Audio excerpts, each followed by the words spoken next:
Hallelujah. Okay, glory to Jesus. I want to do a video on laying the hammer down. Okay, I want to take a look at a thought I call it laying the hammer down. Okay, and the reason why I call it that is because I tell people in the house church that a lot of the things I don't talk about everything there is to talk about. Okay, there's always different things we should be talking about. And there's different degrees in the magnitude of it, in the extremeness I should be talking about things, okay? Some of the times I'm talking about things, I'm talking about them after the foundations have been laid down, you know? Sometimes I'm laying things down extremely hard and saying these are definites, okay? Now that that's established, let's talk about working it out, okay? So then I start talking about things on a work it out basis. Okay, let's start talking about it on a he's forming us, he's shaping us kind of a zone. Okay, now there's a gigantic difference between those two. Yes, you can get to a peaceful place where you're just discussing things on a peaceful level, and yes, there's a time to lay the hammer down. Or you probably heard me do that a lot if you know my preaching at all, or whatever you call these things. I do clips of just thoughts I'm doing. I don't know if you can call this preaching or not, and I don't agree with everything I've said or how I've said everything I've said on my recordings, just so you know. And hence why I have like hundreds of other recordings I haven't posted yet, because the way I've said things is just a little funny.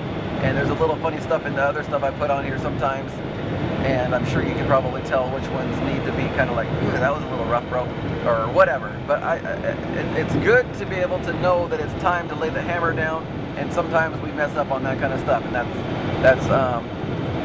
it's kind of okay, is provided you're willing to be humble about it and not say better listen to everything I say or stuff like that, whatever. But laying the hammer down has everything to do with laying down concrete truths so the listeners have a very firm understanding and can count on you to stay true to what you're saying, and not to be wishy-washy, and to say these are some of the finalities that must be in our belief system before we can move on. And after that, now that I've laid the hammer down and says that if you're going to live like this, you are a wretch and you are not walking with Jesus Christ. You have turned your back on God, okay? There's a knowing of yes to Jesus, and there's a knowing of I don't have much concern anymore, okay? That to me is turning your back on God. I'm not going to get too much onto the dividing line of when you didn't turn your back on God, but when you have when you really have zero concern about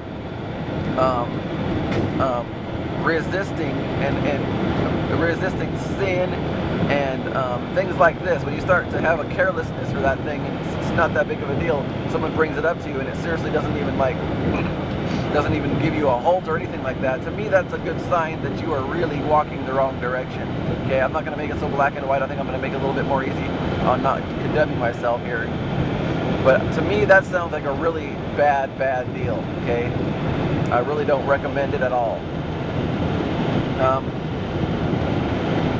Laying the hammer down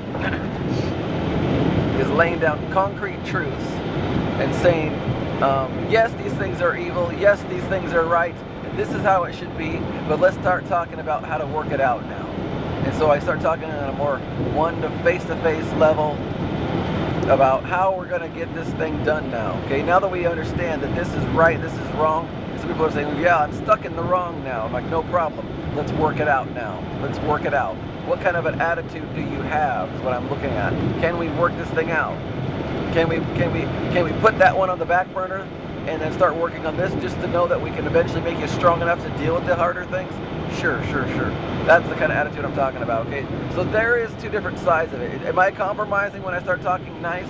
No, I'm not compromising. I'm just not in the hammer laying tone right at that time, and we ought not be in that hammer laying tone all day long. And if you are, that's unhealthy. Just the same way as always having a work it out kind of a thing is unhealthy as well. You need both, okay? We need to let the sheep know where the boundaries are and say, here's the fence. You see the fence all around us? Don't go over the fence, okay? Watch your step there, sheepies, and don't go over the fence. And now that that's established, let's fine tune the other things deep within your heart. Because I keep seeing you glancing over the fence like you might want to jump over or something like that. Let me just change your heart. Okay, I know that you're wise enough to stay in the thing, but where's your heart at? Where's your head at? And so let's start taking a look at some of these heart issues and see if we can fine-tune some of these littler things as well. So yes, there's two different degrees, okay? There's the degree of extreme preaching when it comes to just nailing things down. And sometimes things just call for extreme preaching because the war and someone's starting to slip over the fence, so, or they're starting to slip into careless land, that you need to lay the hammer down hard again. And after those things are established, the sheep are saying, okay, fine, you're right, I'm going to do it right, praise ye the Lord, I'm not going to mess around anymore, I'm going to do it right. And then you go back and you change your heart, and then now let's start working it out. So sometimes I'm talking nice, not because I'm compromised, it's only because we're on a whole different page. I believe there's probably several of them, but on this note, there's extreme preaching for extreme measures, and when that thing's established, people are willing to agree, and they can touch this thing and agree, then let's go ahead and go there and work it out shoulder to shoulder. Amen.